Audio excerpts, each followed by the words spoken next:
The Dutch government has apologized to hundreds of ex-soldiers sent to defend Srebrenica during the Bosnian War.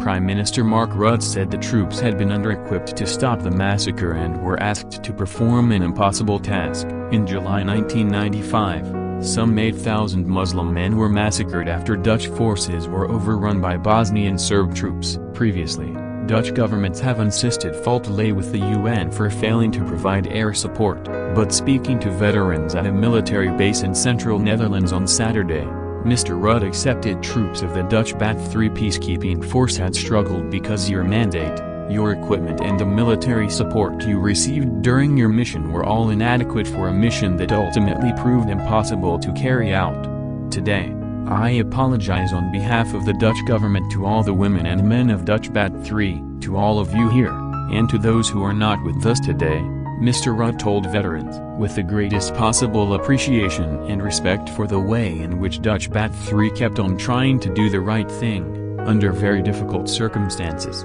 even when that was really no longer possible.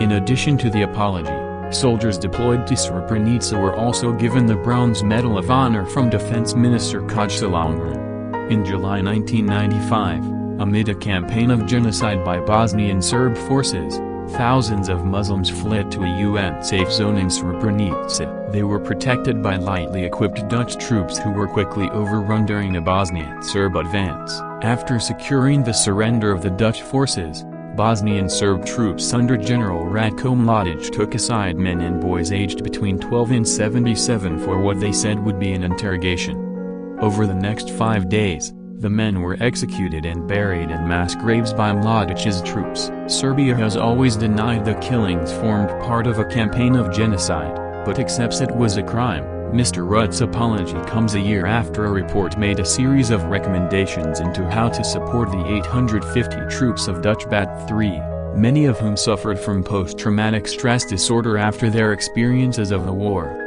And in 2019 the Dutch Supreme Court ruled that the Netherlands was partially liable for the deaths of some 350 men in the massacre, ruling that they had removed the men from a Dutch base despite knowing they were in serious jeopardy of being abused and murdered by Bosnian Serb forces.